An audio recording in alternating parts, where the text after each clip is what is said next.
Good evening. I am the Maven of the Eventide. Welcome to Vampire the Masquerade Coteries of New York playthroughs. New game load settings credits exit Vampire the Masquerade Shadows New York by now. With me tonight is my wonderful gameplay partner. So the sarcasm drips from your voice like poison. His name is Paul. Hello.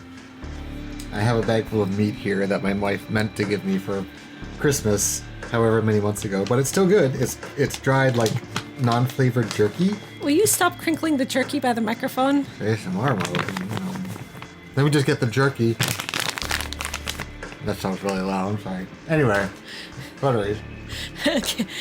Your diction sounds wonderful with a mouthful of beef jerky. I thought you said my addiction was wonderful. It's like, it sure is. It's true. He does have a jerky addiction. That's, yeah. If he were a vampire, he'd be a vampire that preyed only on beef jerky. I'd be a very jerky vampire. Well, you're already pretty jerky. Oh, but not a vampire. Yet. Besides, this meat's all dry. There's not a drop of blood in it. So, we were on night 10. Can you believe we've been a vampire for 10 nights now? Gwen has been a vampire for 10 whole nights. And Seems like we really progressed for 10 nights.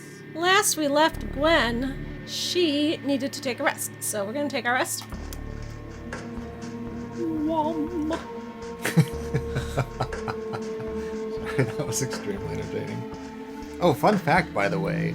My regular computer is in the shop, as it were, and this is my old system, and apparently Gwen True transcends technology, and she just sort of exists in the cloud. Isn't that neat? Yeah. It just loaded right because we forgot to transfer the game to the new computer, or the old computer when we sent the new computer into the shop, and she was just there. Apparently the motherboard fried, but it's under warranty.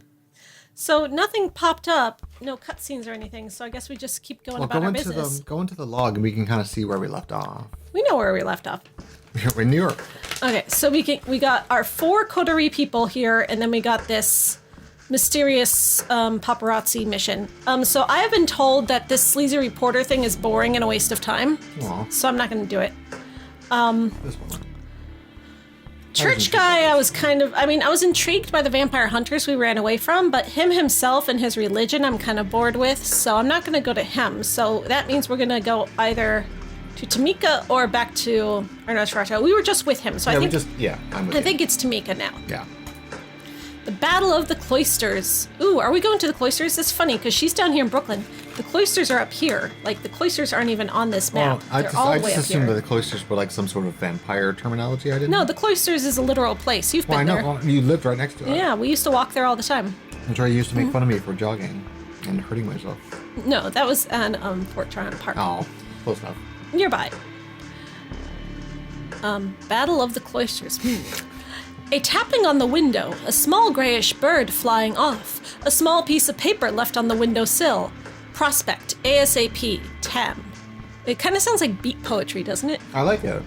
A tapping on the window, a small grayish bird flying off, a small piece of paper left on the windowsill. Prospect, ASAP, Tam. Feed my soul. Cue the jazz flutes. That's how I do beat poetry. I did. I can dig it. All right, so going to Prospect. We're not going to, How did she control a bird? Is that a Gangrel trait? That Maybe. They can send birds to do their bidding? Beastie things. Yeah, does she commune with the birds and she can, send a bird to do her bidding? Probably. I mean, you would know more about this than I would. I thought Gangrels were your boys. Yeah, but we just turned to make beasts. Well, we did have this power we could control a swarm of flies or rats or something. So yeah, maybe we can are control. Small grayish birds also part of that? But only small grayish birds. Anything bigger or smaller than that or a different color, we're out There of luck. goes my pelican army. Go, my army of pink flamingos. As you open the blinds, you're able to spot a small grayish bird flying off into the night. Looking down, you notice a small piece of paper on the windowsill. When you say small grayish bird, do you mean a pigeon? I think they mean a pigeon, like what other all small grayish bird. I mean, would pigeons are exist in. kind of medium sized, though. Small, I'm thinking like a sparrow. Baby pigeon. Maybe baby pigeon. Prospect, ASAP, Tam. Third time's a charm, you think to yourself as you once again cross the gate of Prospect Park and head for Tamika's Haven. To your surprise, you find her out in the open, sitting on the lawn, surrounded by a host of woodland creatures. Oh, she's like a Disney princess. Long story. Birds and squirrels, mostly. The critters each patiently await their turn as she flicks seeds at them. It looks almost whimsical in a twisted sort of way. You know, you don't see a lot of birds and squirrels out in the middle of the night in New York. Usually they're asleep. Even they know better. Guess so. I'm going to ask how she's holding up, because she did just have a rough time. Okay. Are you seriously going to eat that entire bag of beef jerky I now? don't think it's hard bag. No, alright. Oh, stop. I mean, one bag is just serving. Sorry. I don't have any lines to do right now. This is all female characters at the moment. Mm-hmm. Sorry, go ahead. Hell of a week, huh? How are you holding up? Well enough, all things considered. She scatters the remaining seeds on the grass and hops to her feet. I've been doing some digging. The Inquisition has a safe house up in Manhattan. I think that's one where they're keeping him. The scarred one, I mean. Who's the scarred one again? Was that the werewolf thing? The one that got captured by the commando guys? Right, okay, I remember. I want to pay them a visit. Kill that thing, and as many of those SI bastards as I can along the way. Uh-huh. Is it really worth it? I know you want revenge for your sister, but at the very least, it's a clear violation of the masquerade. Dude, Trying to be as quiet as possible. you're crinkling that beef jerky wrapper so audibly. You're ruining my ambiance here. Trying to do creepy vampire Trash things. blows through Central Park just because it's like a paper bag floating in the wind. That's the last time I give you snacks. Fine. You finished the whole bag, didn't you? No, we still have a bag left. It's not like it's like worse with that like gallon bag of gummies you got me that one. At least gummies are quiet. Not the bag one. Yeah, and that's the least of our worries. Throw in a legion of armed goons standing in our way, and an all-powerful vampire as a cherry on top. But there's more to it than just revenge. I think I can help me find out who I really am. I know it sounds corny, but I can't really explain it better than that. Trust me, I'm not taking this lightly. It's just something I have to do, with or without you. No, I'm gonna be in. Oh, what the hell? Who wants to live forever, right? I'm in, because I'm trying to butter her up, right? Trying to win her over. Forever, yeah. Not if I get slaughtered by this maniac. Me too. He emerges from the shadows a mere few feet away from you. Son of a gun. Son of a gun finally managed to sneak up on you. Tamika eyeballs him as he gets closer. You've seen that look before. She's clearly asserting her position, but this time it comes off as a formality rather than an actual challenge. How long have you been there, Raoul? Long enough. I'm still not buying that whole scarred one bullcrap. Just taking a bite out of the Inquisition's collective ass is just too good to pass up. I want in.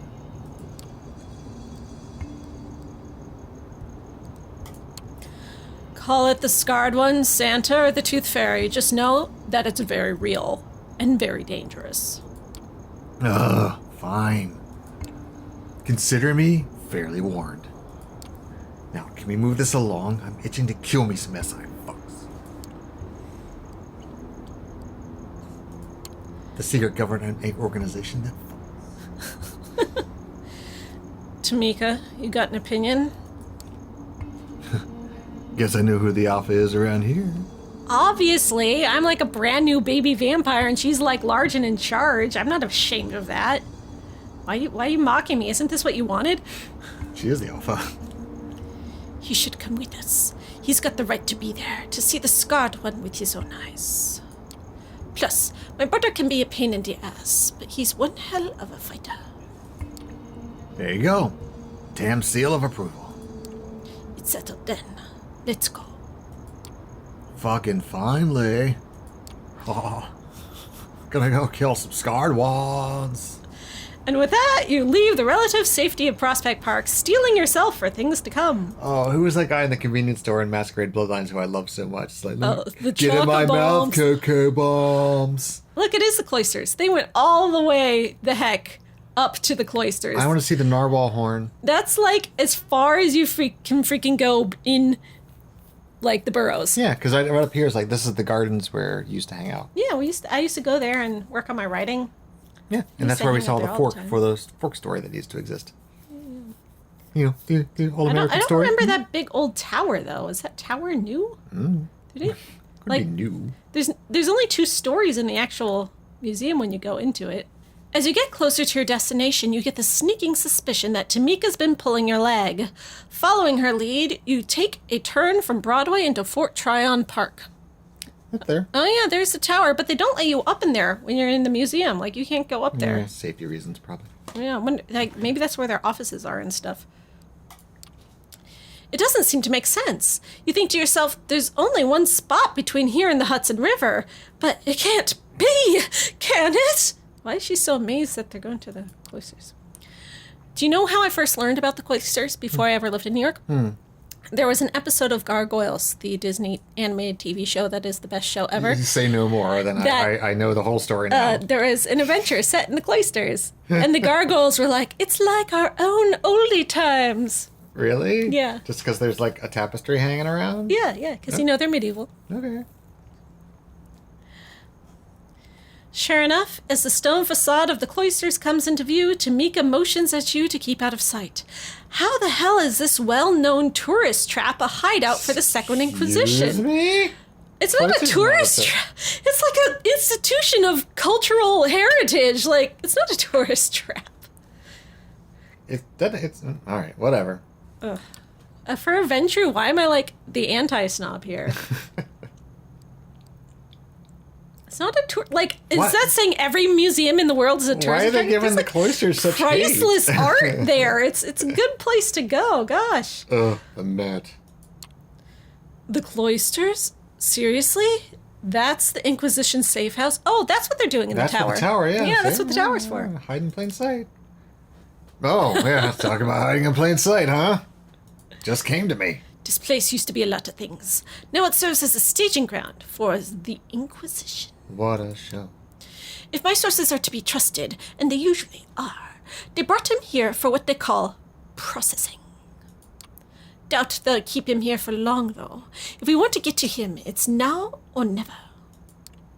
As if on cue, a group of armed guards walk out of the museum, pushing a gurney with a large steel container on top of it.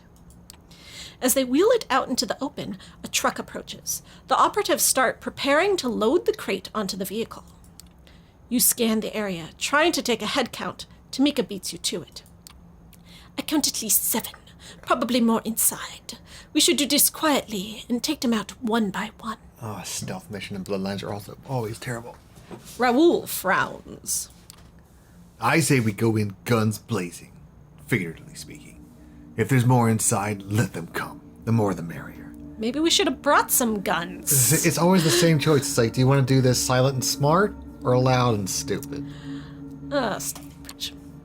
Tamika's right. We should get in quietly. Take them out one by one. Tamika nods in silence. Fine. Let's do this already before you two bore me to final death. Why are you such a jerk? You didn't have to come. You split up, aiming to cover as much ground as possible.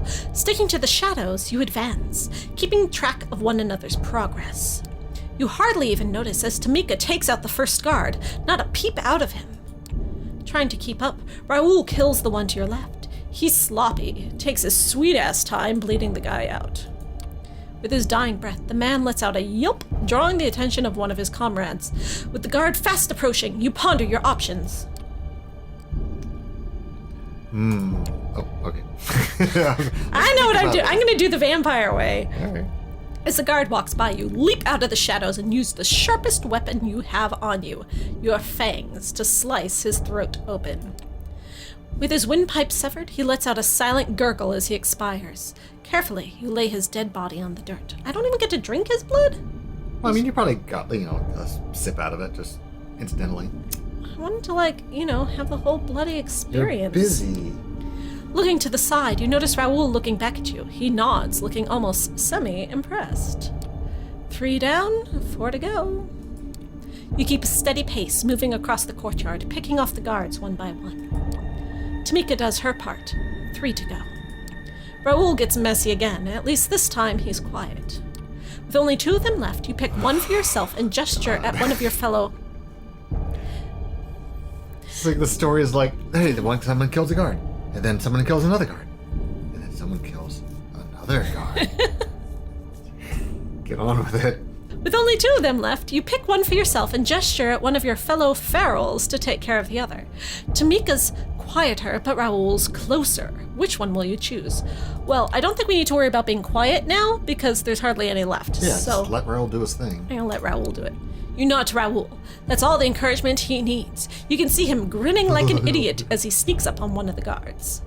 The grin soon turns out to be very fitting. Instead of dispatching the enemy quickly and quietly, Raoul gleefully taps him on the shoulder. As soon as the guy turns around, the feral slashes him across the face. Feeling the gooey warmth of his own eyeballs on his cheeks, the man lets out a blood-curdling scream. Startled, the final guard turns towards you. As all 3 of you approach him, the dire reality of the situation hits him like a ton of bricks. Paralyzed with fear, he keeps shifting his aim from you to Tamika to Raoul. He's severely fucked and he knows it, and since you're standing the closest to him, you might as well do the honors. I might as well.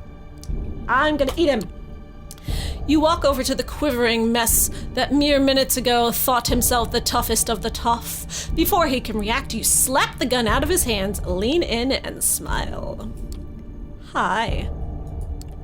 Half a second later, your fangs are already halfway to his windpipe. The blood tastes sour, with a hint of cowardice and regret. Could have gone with a bang, chose to go out with a gurgle. Oh well. With the SI operatives taken care of, you turn your attention to the containers sitting in the middle of the courtyard. Using your combined strength, you make quick work of the steel door. As you walk in, the moonlight from behind you illuminates a twisted figure huddled on the floor. It's hard to believe that the thing lying before you, beaten and tortured within an inch of its unlife, is the same creature you fought back at the cemetery. Sorry.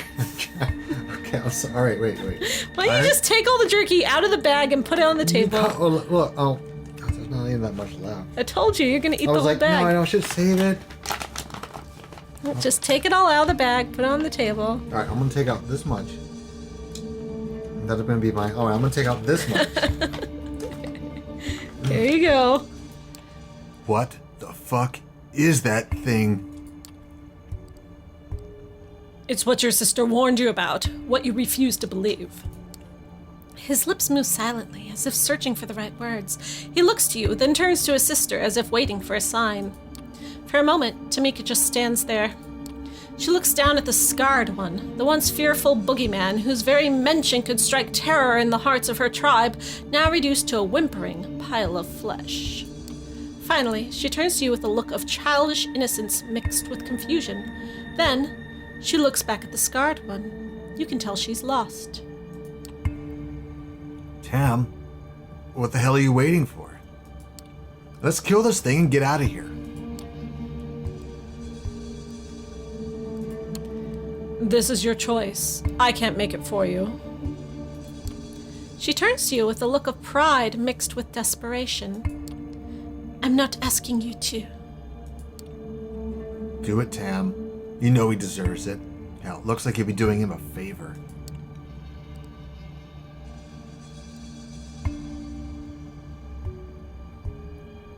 Yeah, don't make her choice harder. I would do the first one. Yeah, I don't get what that means, though. What choice did he make?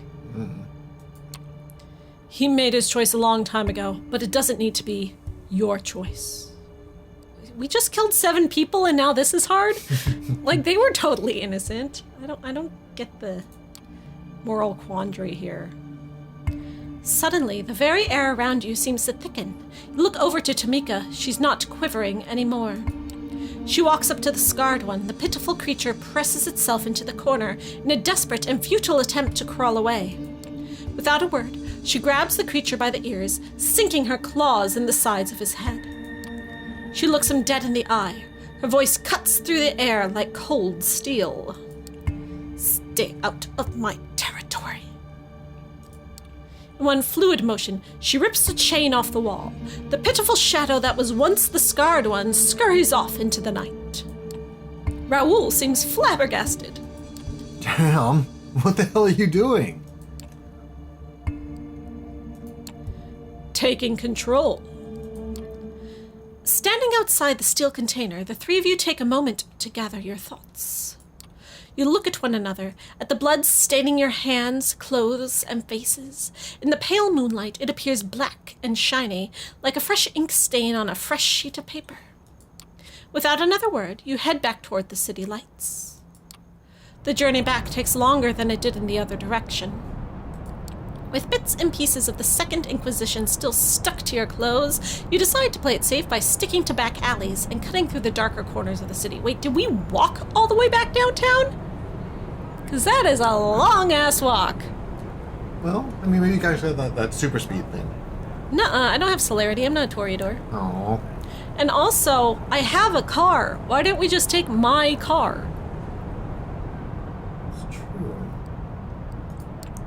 Tamika stays several steps ahead. Both you and Raoul are quite content to follow her lead. Though I do remember her saying she does like to walk places. I think that's part of her feral nature. She stays fit. You can tell that these last few nights have taken a toll on her, but not necessarily in a bad way. She seems stronger, somehow, confident, more in tune with herself. Soon, the awkward silence proves unbearable enough that you're willing to risk making small talk with Raoul.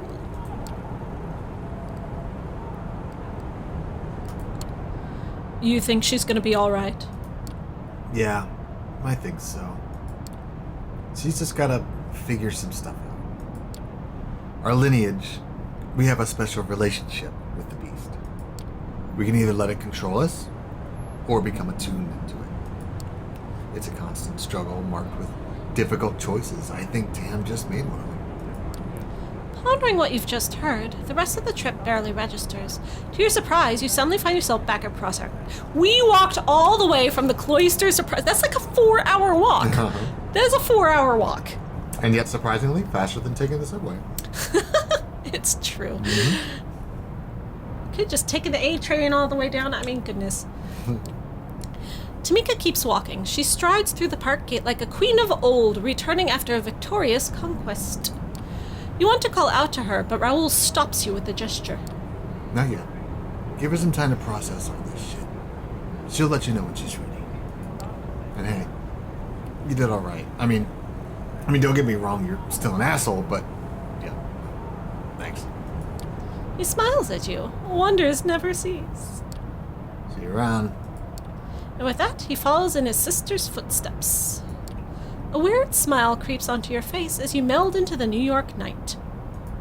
So wait, I walked all the way back down to Prospect Park just to have to leave Prospect Park again?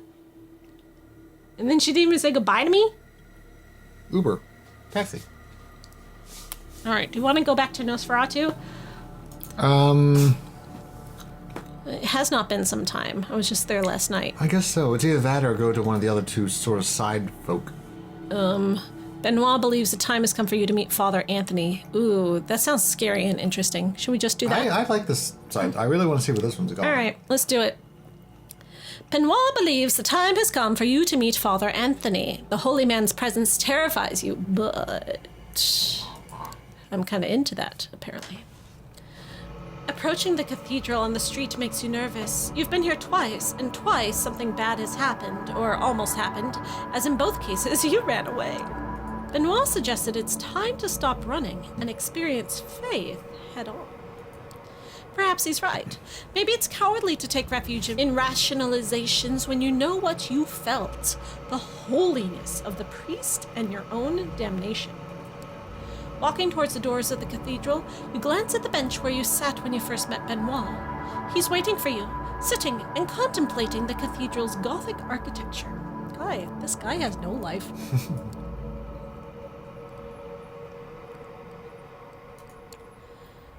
I wasn't certain I even wanted to talk to you after last time. I understand, but I'm happy you chose to come. Benoit looks different than before. Intense. Certain. You've had some time to think about what we spoke of before?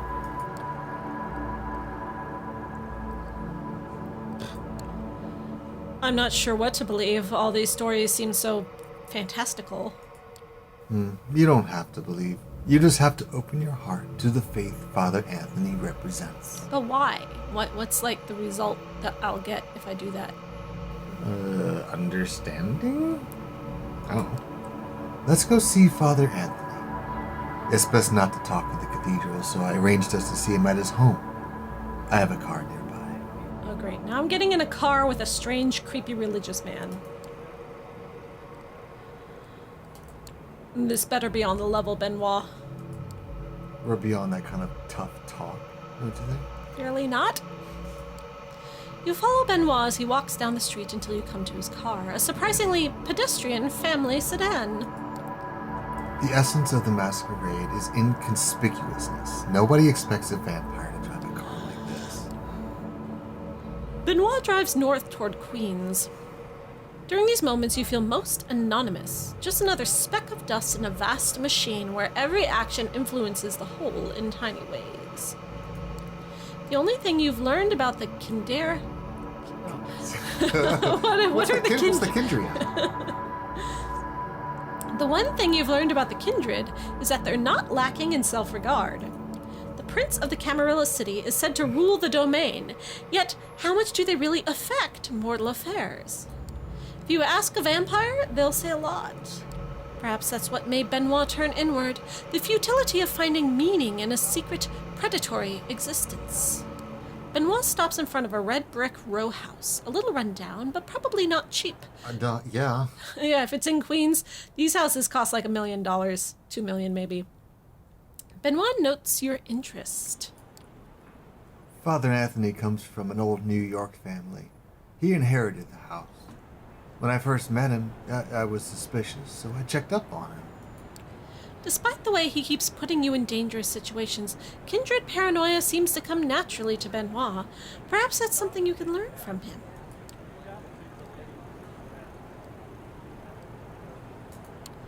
He knows we're vampires, right? Mm-hmm. Yeah, he knows. He doesn't know everything I've told you about Cain and the First City and so on, but he knows we're no longer human. You follow Benoit to the stairs, looking around for any signs of an ambush. As you get to the door, the first signs of trepidation hit you. The discomfort, the pain that'll follow once you're inside. It feels like a physical thing, a burning sensation under your skin, in your blood. You look to see how Benoit is taking it. He's smiling, eyes closed for a second before knocking on the door. Is he like a masochist? Almost as if he's enjoying the sensation. The door opens and you see Father Anthony's kindly face. Your body feels as if it's in a vice. You haven't really been bothered by hot or cold since you were embraced, but now it feels like the surface of your skin is overwhelmed with sensation. The fear and terror are paralyzing. Yes. You barely hear Benoit's whisper. Come in, you two. I may not know much, but I know enough not to do this out on the porch. You force yourself to follow Father Anthony into the apartment, despite the splitting headache and rising panic. It's hard to take in your surroundings. Everything seems to vibrate, seeking to engulf you. Framed portraits on a mantelpiece, a cross on the wall, a living room with lots of books, many of them old. I'm not sure if I can offer you anything. You don't drink tea, I suppose. No, we don't.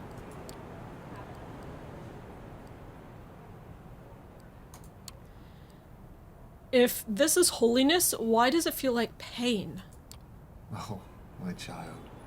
I understand that, thanks to your condition, you're under unusual stress. Please, Father, you know this is difficult for us. You'll forgive me if I don't waste time. Father Anthony looks pained, whether because of the rudeness or out of sympathy for your condition, you can't tell. He motions for you to sit down, but you and Benoit are both too agitated to do so. You feel trapped, like a moth being smeared against a burning light bulb. It's hard to look at Father Anthony, but you can't look at anything else either. Benoit is starting to look increasingly unhinged. His eyes look as if he's seeing into some divine beyond, just outside the grasp of your senses. Now's the time, my friend. You have to decide if you're ready for salvation. Prove your faith by embracing the Father and let his radiance envelop you. Why? Why do I have to... I guess it's like just kind of facing your fears or something. But I don't want salvation. Like, I don't get what the point of this is. I feel like I missed it, like, a reason for why we're doing this. I mean, I sort of kind of grasp it, but, like, I don't know why, you know, maybe this is supposed to lead to some sort of deeper understanding or something. But, you know, it's okay. If this is your character, it's okay to chicken out of it. He's telling me to embrace the Father. Does that mean I'm supposed to turn the Father into a vampire? No, I mean, actually, like, literally touching him, I guess. A vampire would not use that word lightly. Oh. Though it doesn't have a capital E, so... Well, let's go ahead and just tell him it's a mistake and they have to go and see what happens. Don't grovel. No, I don't want to waste my time, and I'm definitely not ready, so that's the only option left. Please, Benoit. It hurts. You're damned. It's supposed to hurt. Just kneel and be blessed. But what will happen if I do... Like, what's the point of doing that? Does that mean they'll stop hurting? I don't know. If it did stop hurting you, you're still hurting. Well, maybe this does sort of give you some sort of superpower, so maybe holy ground doesn't hurt you anymore, and makes you more powerful. As the burning pain racks your body, Benoit pushes you down to your knees. You don't resist, too consumed by the holy suffering inflicted on you. Startled, Father Anthony takes a step back. Benoit, what are you doing? Father, it's time to be redeemed, for both of us. Benoit falls to his knees next to you, lifting his face in a full embrace of the holy agony. This is not right, Benoit. Everyone has a chance for salvation. I understand there's something in God's presence that burns you, but you can work through it. Wait, is Benoit asking him to kill us? I think he's... I don't know. Please, Benoit, there are many paths to salvation and we'll find yours. I won't hurt you and your friend. Yeah, I'm not here to get hurt. Benoit moans in pain, stricken with grief and disbelief at Father Anthony's refusal. Please, Father, they don't even believe. Not truly. Father Anthony looks at you and seems to waver. Even his belief in salvation has limits. Oh my god. Those are my only two options? Well, we find ourselves in quite a pickle. Huh. Well, I mean, professing your belief doesn't really do anything. I mean, killing the Father most certainly will. Hang on. I'm gonna save. Oh, there is no saving. There's just... this is what it is. This is your story. Don't be a chicken. Save. Don't be a chicken. No. I want to find out what happens if I kill him. I'm sure it's on YouTube. Well, I'm gonna do it. Huh. I really want to kill him, but would Gwen do that? Would Gwen kill him? You are Gwen. Maybe I'm just like so agitated that I do it. I don't know. I can't help you out with this one. If I profess my belief just to get out of it, I'd be lying. Yeah, but you're a vampire, and that's what vampires do. But I don't think the game would know I was lying. The game would treat it like I'm telling the truth. Well, I mean, and what's the consequence going to be? Maybe that's when he kills me.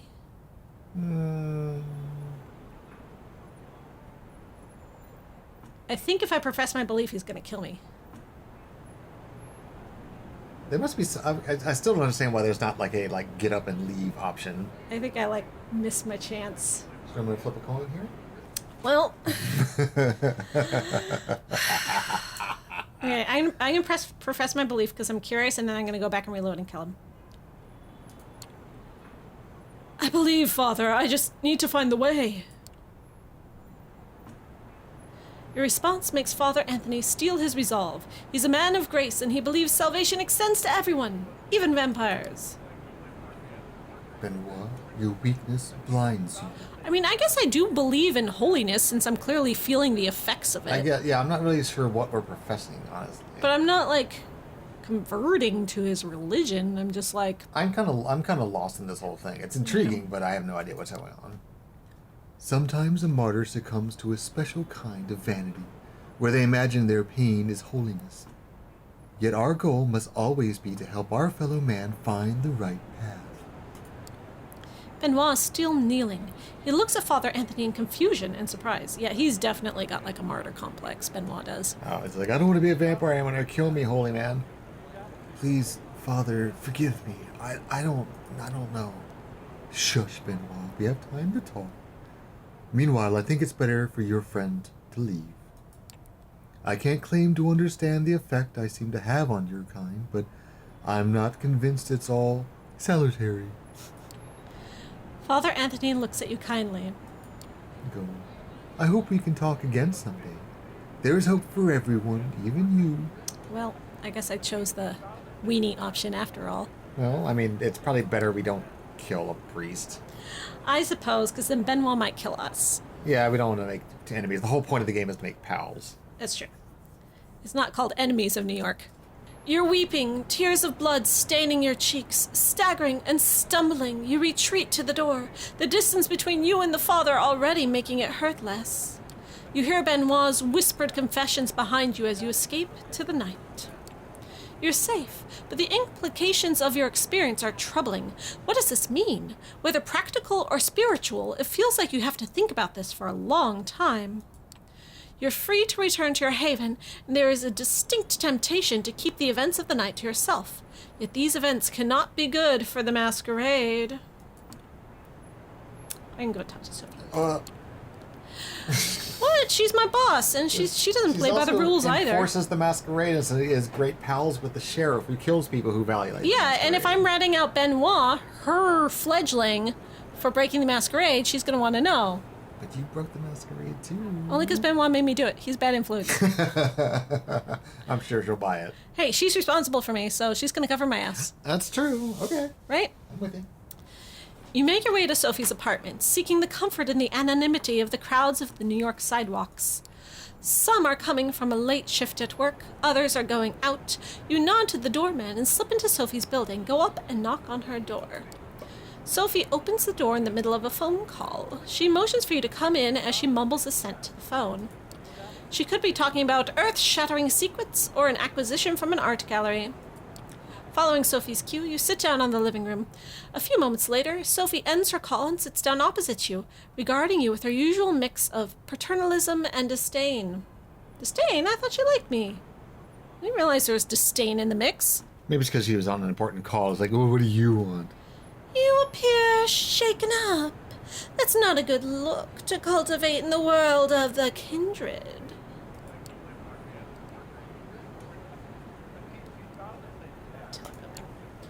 I have to tell you something about Benoit, your child. Benoit? I haven't heard from him in a while. Where did you dig him up?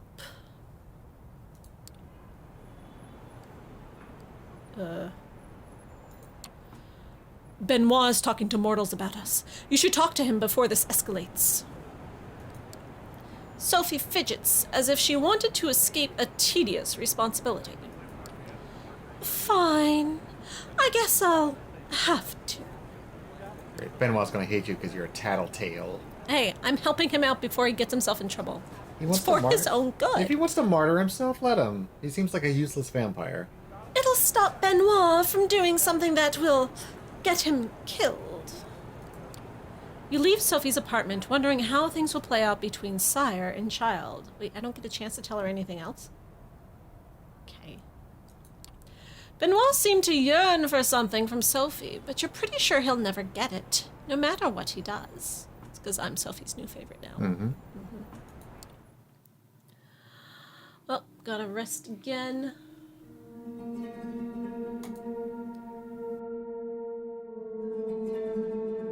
You come back to your haven after a long night out. Right before you open the door, you notice something strange.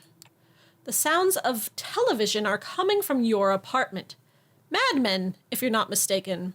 That show's not still on, is it? Well, this was a couple years ago, I'm sure. You open the door and carefully peek in. A young, disheveled woman is curled up on your sofa. She has a blanket pulled on top of her, and seems very comfortable. Next to her lies an obviously unconscious, preppy woman. I have a stalker. Neat. Oh, you're home. The woman reaches for the remote and puts Mad Men on pause. You were home, so I started without you. You know, Netflix and chill. Join me. There's space on the sofa. I brought us a snack. You enjoyed it the last time. The woman points lazily to the unconscious girl. Oh, I forgot. My name is Adelaide. Adelaide Davy. I like you a lot. Help yourself and settle in.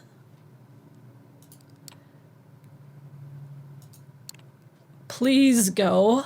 I don't want you to be here. Adelaide bounces up from the sofa with surprising energy. I go to all this trouble, and this is the thanks I get. I could get angry from being treated like this. For a second, Adelaide's words worry you, but then you notice the playful glint in her eye. You're playing hard to get. It's adorable.